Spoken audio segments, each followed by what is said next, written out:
हाँ भी देखिए, आपके बीकॉम थर्ड ईयर के अंदर 3 सब्जेक्ट हैं जो प्रैक्टिकल हैं।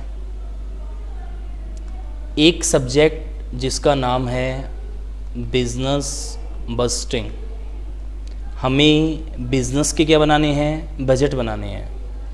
एक आपका बुक का नाम होगा भाई मैनेजमेंट एंड ऑडिटिंग। एक बुक होगी आपकी जिसको आप बोलेंगे एडवांस अकाउंटिंग। 3 बुक हैं। अभी आप ओल्ड जो सिलेबस था उसी के अंदर कवर है भाई। न्यू स्कीम के अंदर तो सेमेस्टर वाइज कुछ चीज़ें चेंज हो गई हैं, लेकिन हम तो उसके अंदर है ही नहीं अभी, क्योंकि इस बार से ही न्यू एजुकेशन पॉलिसी लागू हुई है आपकी। यहाँ जो 3 सब्जेक्ट हैं, तीनों ही सब्जेक्ट अच्छे हैं, और सबसे बड़ी बात ये है तीनों आपके डिसीजन लेने वाले चैप्टर हैं। ये तीनों के तीनों बुक आपके एक डिसीजन की ओर पहुंचती है भाई। आप बीकॉम फर्स्ट ईयर में अकाउंटिंग पढ़ते जरूर हैं, लेकिन वो अकाउंटिंग एक क्या थी, बेसिक अकाउंटिंग थी, और फिलहाल आप क्या पढ़ रहे हो, एडवांस अकाउंटिंग पढ़ रहे हो। ये पूरे बिजनेस के हमें क्या बनाने, बजट बनाने, और ये पार्ट आपका क्या बोलता है, मैनेजमेंट का पार्ट अलग और ऑडिटिंग का पार्ट अलग। 50-50 मार्क्स की है। 50% वेटेज मैनेजमेंट का है और 50% वेटेज ऑडिटिंग का है। ऑडिटिंग वाला पार्ट आपका क्या है भाई, थ्योरी वाला है, और मैनेजमेंट का पार्ट आपका प्रैक्टिकल है। ठीक है। ऑडिटिंग भी आपको बीकॉम थर्ड ईयर में ही पढ़ाई जाती है भाई, कि आपको पता है सारी की सारी जब बुक्स ऑफ अकाउंट्स क्या हो जाती हैं आपकी, तैयार हो जाती है, तो उसके बाद ज़्यादा डीप में नहीं जा रही अभी ऑडिटिंग के अंदर। आप तो ये मान लो लास्ट में चेक करना है कि जो भी बनाया है वो सही बनाया है कि नहीं बनाया है। उसके लिए हम क्या करवाएंगे, ऑडिटिंग करवाएंगे। वो हम चेक करेंगे कि किस किस के लिए ऑडिटिंग कंपलसरी है, किस किस के लिए ऑप्शनल है। करवाना चाहो तो करवाओ, नहीं तो मत करवाओ। ठीक है। इसमें से आपकी एक बुक स्टार्ट कर रहे हैं, और उस बुक का हम नाम देंगे भाई बिजनेस बस्टिंग। 100 मार्क्स की ये बुक है आपकी, और इस बुक में जितने भी चैप्टर हैं वो सारे चैप्टर आपके सिर्फ एक ही बात बोलेंगे, बजट बनाओ, बजट बनाओ। मान लो आप कैश बजट पढ़ रहे हैं, कैश का क्या बनाओ, बजट बनाओ। आप हो सकता है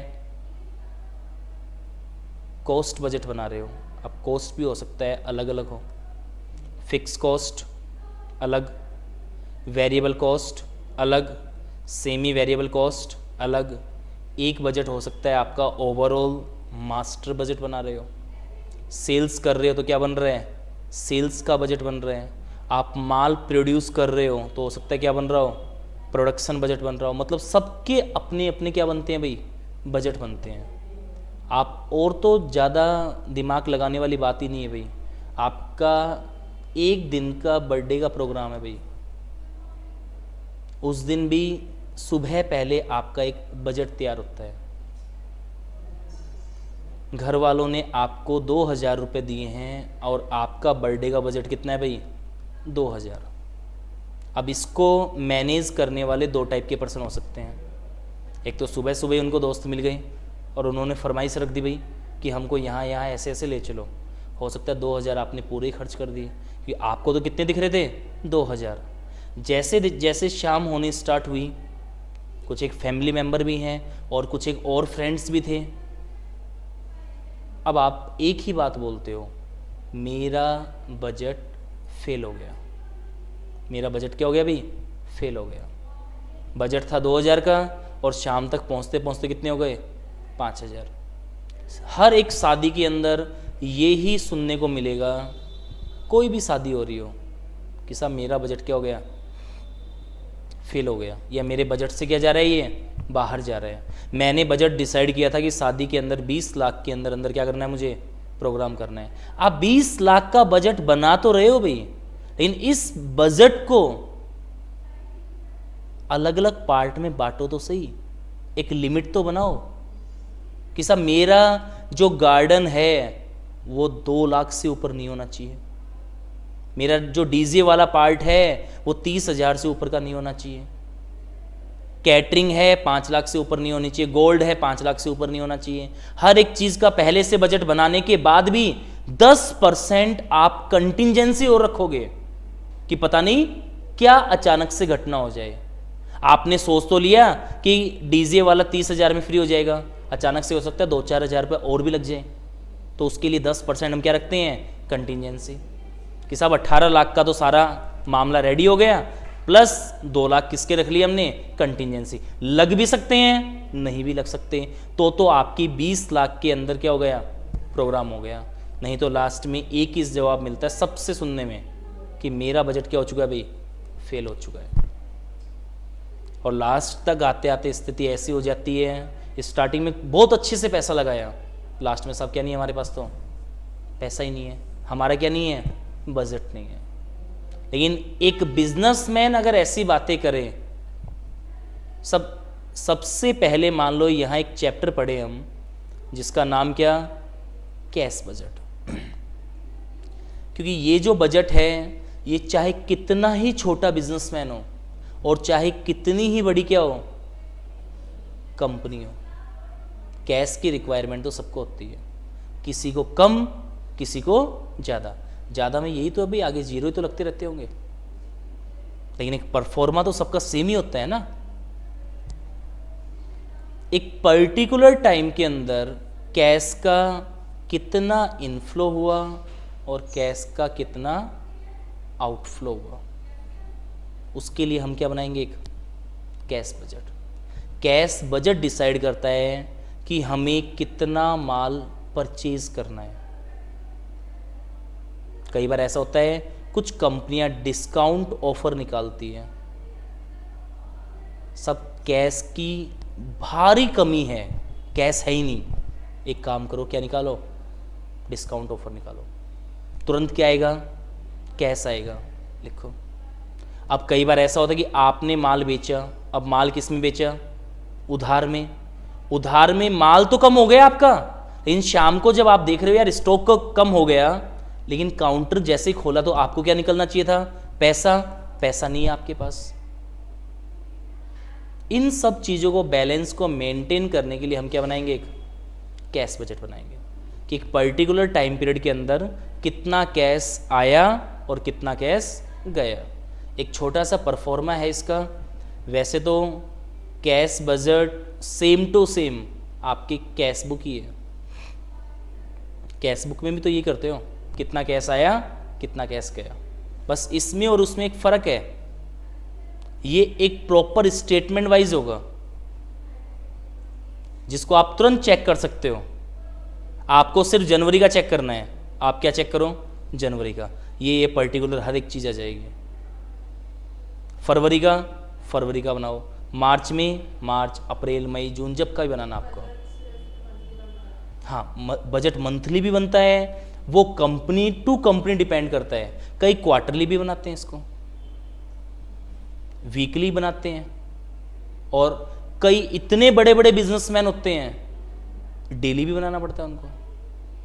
आप पेट्रोल पंप जितने भी चलाने वाले लोग होते हैं, शाम की शाम देखना आधा एक घंटे तक वो बुक्स लेकर वही रिकॉर्ड करते हैं कि भाई टोटल 15 बंदे हमने रख रखे हैं, 15 के 15 बंदों को बुलाया, भाई अपने अपने सब क्या दो, बैग दो। आपको सुबह में हमने 1000 रुपये तो खुले दिए थे चेंज, मशीन लेकर आओ, आपकी मशीन में टोटल इतनी सेल्स हुई है, इतना आपने ऐसे ऐसे क्या कर दिया, खर्चा कर दिया, मेरे को इतना कैश चाहिए। अब वो आज का कैश यहाँ पर क्या होगा, क्लोजिंग में आएगा, अगले दिन वापस किस में चला जाएगा, वो ओपनिंग में चला जाएगा। डेली अब चलता रहता है वो। कुछ पैसा हो सकता है बीच में आप कहाँ डाल के आ जाते हो, बैंक में भी डाल के आ जाते हो, क्योंकि और स्टॉक भी चाहिए, और स्टॉक चाहिए तो पैसा कहाँ डाल दिया आपने, बैंक में डाल दिया।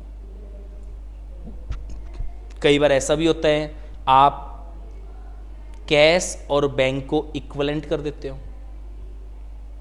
क्योंकि आजकल देखा होगा बहुत से पेमेंट आपके फ़ोन पे, पेटीएम, गूगल पे वगैरह पे भी आते हैं, तो हम कई बार कैश और बैंक को क्या कर देते हैं, इक्वल कर देते हैं कि कैश और बैंक बिल्कुल क्या है, सेम है आपका। ठीक है, अब एक बार इसका परफॉर्मा देखते हैं हम कैश बजट का। सबसे पहले हमारे पास क्या होगा भाई, ओपनिंग बैलेंस। एक कॉलम आपका किसका आ गया, पर्टिकुलर्स का। एक मंथ्स आ जाएंगे भाई, मान लो कौन कौन से मंथ्स आ गए, जैन, फेब, मार्च, अप्रैल, मई और जून, जितने भी महीने का बोले वो। सबसे पहले क्या लिख दोगे भाई आप, ओपनिंग बैलेंस, और ऊपर की साइड में आप लिखेंगे रिसिप्ट, कितना पैसा आया। अब ये बताओ भाई, बिजनेस के अंदर पैसा कहाँ कहाँ से आ सकता है,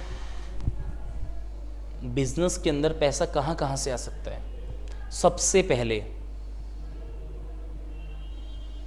कैश सेल्स से आ सकता है क्या, बोलो, क्या कैश सेल्स से पैसा आ सकता है, बिल्कुल आ सकता है। अब दूसरा, आपने उधार माल बेचा था, उधार माल का पैसा नहीं आ रहा, लेकिन कभी तो आएगा, तो हम यहां एक कॉलम और बना सकते हैं क्या, क्या, कलेक्शन फ्रॉम कस्टमर लिख दो, कलेक्शन फ्रॉम डेटर्स लिख दो, आ गया ये पैसा। और कहाँ कहाँ से पैसा आ सकता है बिजनेस में, कोई भी इनकम, कोई इंटरेस्ट रिसीव हो रहा हो, कोई रेंट रिसीव हो रहा हो, मतलब कुछ भी आपको रिसीवेबल वाले लग रहे हो। कई बार ऐसा होता है कि शेयर इशू किया आपने, क्या किया, शेयर इशू, क्या शेयर इशू करने से पैसा आएगा कि नहीं आएगा, बिल्कुल आएगा। या फिर आपने इन्वेस्टमेंट क्या कर दिया, बेच दिया, जिसको आप क्या बोलते हो, सेल ऑफ इन्वेस्टमेंट। इन्वेस्टमेंट बेचने से पैसा आएगा कि नहीं आएगा, बिल्कुल आएगा। और भी जहाँ से भी पैसा आ रहा हो, क्या इसको मैं टोटल ए बोल दूँ एक बार के लिए, इतना पैसा आ गया, फिर आप क्या करोगे, इसमें से पेमेंट करेंगे। पेमेंट कैसे कैसे होगी बताओ भाई, सबसे पहले कैश परचेज, कैश परचेज के बाद यहाँ कलेक्शन फ्रॉम कस्टमर था, तो यहाँ पेमेंट टू सप्लायर। सप्लायर की जगह आप क्या लिख सकते हो, क्रेडिटर वगैरह, जो भी आप लिखना चाहो, क्या फ़र्क पड़ रहा है भाई उससे, वेंडर वगैरह, ठीक है। यहाँ आप शेयर इशू कर रहे थे, तो हो सकता है यहाँ शेयर्स को आप क्या करो, रिडम्पशन ऑफ शेयर्स, या बाईबैक लिख देते हैं, क्योंकि इक्विटी शेयर्स का बाईबैक होता है। यहाँ इन्वेस्टमेंट को बेचा था, इन्वेस्टमेंट के ऑब्लिक में मैं एसेट्स और लिख दूँ क्या भाई, एक ही बात है क्या भाई, इन्वेस्टमेंट बेचो या एसेट्स बेचो, पैसा तो आया ना। तो यहाँ मैं क्या लिख सकता हूँ, क्या करूँ, परचेज, परचेज ऑफ इन्वेस्टमेंट, और साथ में क्या, एसेट्स। ये लो भाई, इसको मैं क्या बोल सकता हूँ, टोटल बी। ये आपका क्या था, टोटल ए, और ये टोटल बी। एक बात बताइए भाई, अगर मेरे को क्लोजिंग बैलेंस निकालना हो तो मैं क्या बोलूँगा, इतना पैसा आया, इतना पैसा गया, तो बचा हुआ क्या, क्लोजिंग बैलेंस। तो क्लोजिंग बैलेंस निकालने के लिए ए माइनस क्या, बी, ये क्लोजिंग आ गया। इस साल का क्लोजिंग बताओ, इस साल का जो क्लोजिंग होगा वो अगले साल के लिए क्या हो गया भाई, ओपनिंग हो गया भाई। जो क्लोज करोगे अगले दिन वो क्या होगा, ओपन भी होगा। अगला महीना हो चाहे अगली साल हो, क्या फर्क पड़ता है उससे, वापस वही प्रोसीजर। एक पर्टिकुलर टाइम पीरियड में कितना कैश आया और कितना कैश गया। थोड़ा बहुत आपको ये भी लग रहा होगा, सब इससे मिलता जुलता हम एक चैप्टर और भी पढ़ते हैं बीकॉम सेकेंड ईयर में, जिसको आप क्या बोलते हो, कैश फ्लो स्टेटमेंट। वो आपका एक स्टेटमेंट वाइज था भाई, और इसमें और उसमें फ़र्क है।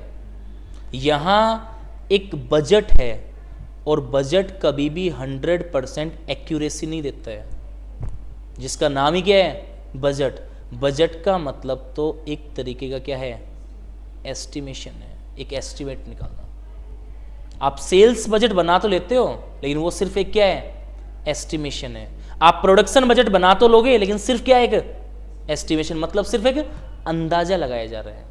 और अंदाजा जहाँ तक होता है ना, वो कोशिश तो ये रहती है कि 100% क्या हो, वो सही हो, और सही नहीं हो तो एक 10% 20% क्या रखो भाई, कंटिजेंसी रखो। पता है लास्ट में हम यहाँ एक पार्ट और लिख देते हैं नीचे, क्या, कंटिजेंसी वाला। कंटिजेंसी मान लो कितने परसेंट, 10%, 20%। आप जयपुर से हैं, आप घूमने के लिए मान लो जयपुर से गोवा जा रहे हैं अभी, एक बजट होता है, स्कूल वाले लेकर जा रहे हैं, कॉलेज वाले लेकर जा रहे हैं, कि सब बजट रख लिया मान लो 15,000 रुपये। क्या एग्जैक्ट आप 15,000 लेकर जाते हैं? कम से कम बता रहा हूँ 2-5 हज़ार रुपये तो आप क्या लेकर जाते हो, एक्स्ट्रा। ये एक्स्ट्रा ही क्या होती है आपकी, ये कंटिजेंसी। सब आपने सोच तो लिया कि जैसे ही मैं एयरपोर्ट या बाई ट्रेन जिससे भी जा रहे हो, एयरपोर्ट से उतरकर मुझे जिस बीच पे जाना है उसके लिए मैं क्या कर लूँगी भाई, कोई बस में बैठ जाऊँगी, या कोई ऑटो ऐसा जो शेयरिंग हो, अकेला हूँ भाई, शेयरिंग वाला क्या कर लूँगा, ऑटो कर लूँगा। सब पहले तो बस ढूंढ रहा था, नहीं मिली, फिर क्या ढूंढ रहा था, ऑटो, नहीं मिली। सब एयरपोर्ट से सिर्फ क्या मिल रही है, पर्सनल क्या लेकर जाओ, कैब लेकर जाओ। सोचा था बस वाला 100 रुपये ले लेगा मैक्सिमम, ऑटो टैक्सी कितने ले लेंगे, 200-300 ले लेंगे, पर्सनल कैब वाला हो सकता है कितने में हो रहा हो, कम से कम 1,000 रुपये में।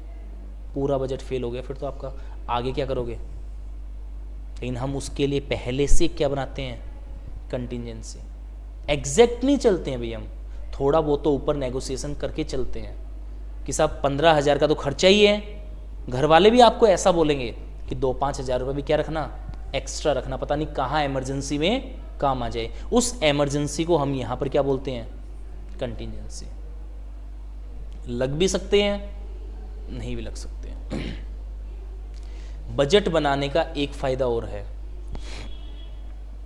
आपने देखा होगा बैंक जो होता है वो एक मिनिमम बैलेंस मेंटेन करने के लिए बोलता है, सुना हो तो आपने, कि साहब कम से कम आपके बैंक में इतना पैसा होना चाहिए। जैसे ही क्लोज़ किया आपने, वैसे ही पता लग गया कि हमारा क्लोजिंग बैलेंस 8,900 रुपये है, और बैंक ने बोल रखा था मिनिमम बैलेंस कितना होना चाहिए, 10,000। तुरंत समझ में आ जाएगा भाई ये चीज़ क्या है, गलत हो रही है। या फिर आपने सोचा कि मिनिमम बैलेंस चाहिए तो कितना, 10,000, और हर महीने मेरे 30 से 40 हज़ार रुपये बैंक में पड़े रहते हैं। मैंने सोचा यार बैंक में कोई इंटरेस्ट तो मिलता नहीं है, तो मैंने अपने कैश मैनेजर को क्या बोला, 10,000 से ऊपर के जो भी एक्सेस वाला पार्ट हो, उस एक्सेस वाले पार्ट का आप क्या खरीदते रहना, इन्वेस्टमेंट।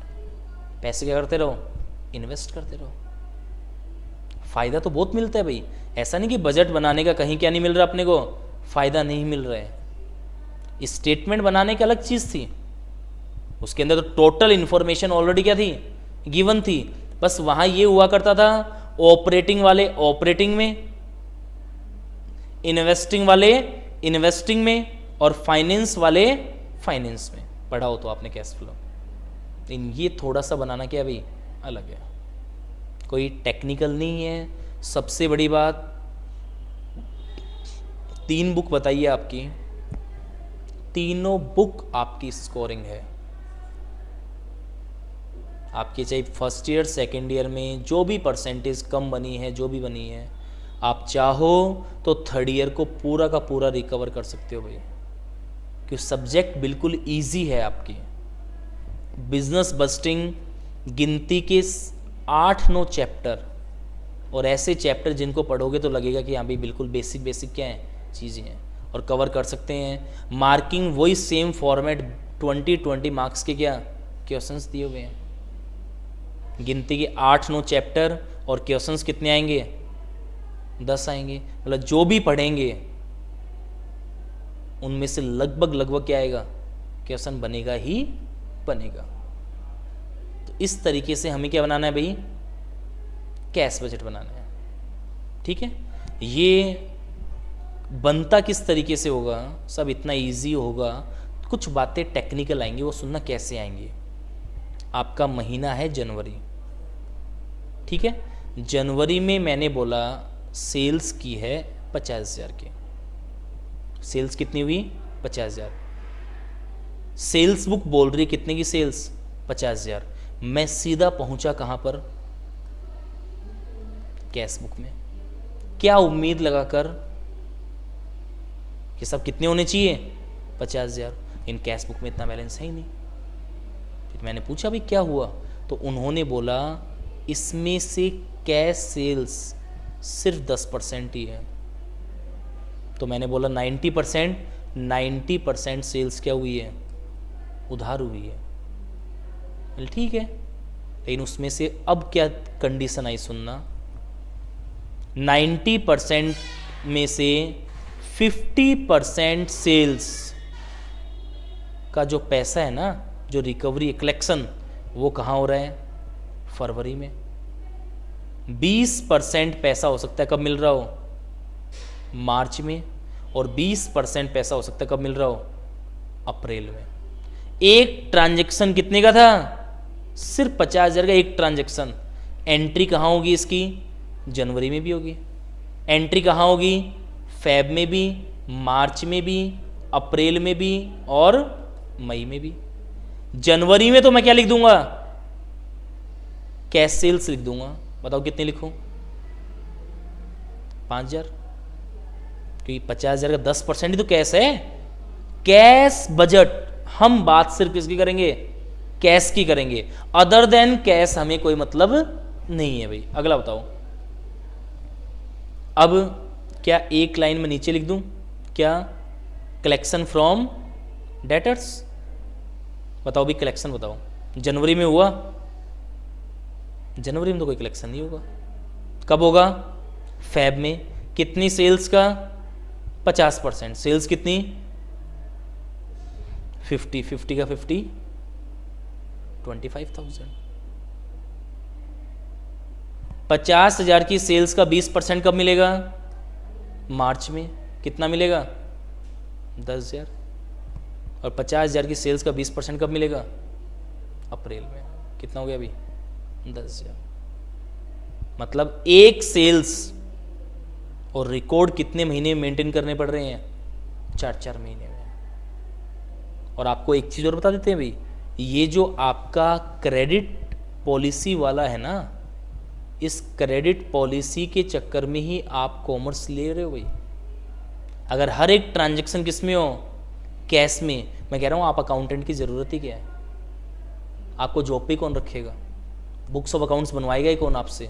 नगद ही खरीदना, नगद ही क्या करना, बेचना, शाम की शाम जो बचा वो जेब में लेकर चलो।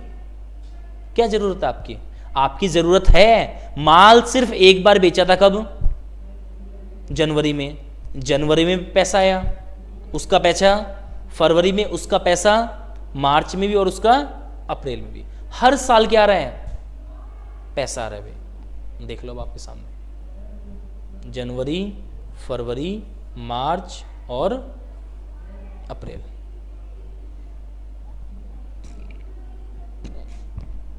टोटल करोगे तो कितना आना चाहिए, 50 आना चाहिए।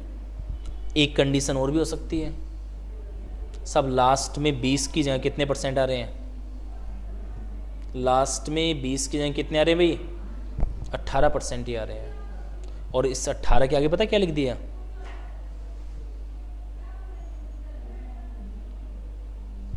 Final settlement. क्या मतलब हुआ इसका,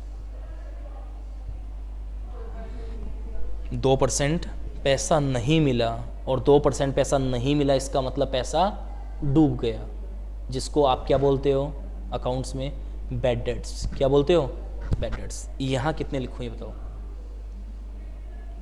10,000 तो लिखूँगा नहीं, अब 10,000 तो काटने ही पड़ेंगे। कितने लिखूँ बताओ, 50,000 का 18% कितना हो गया भाई, 9,000। तो एक कॉलम और बना दूँ फिर, है ना, किसका, बैड डेट्स का, तो बैड डेट्स में कितने लिखूं? 1000। बताओ सही है क्या बात भाई? बोलो। नहीं साहब, बैड डेट्स आएगा ही नहीं, क्योंकि बैड डेट्स हमेशा नॉन कैश है।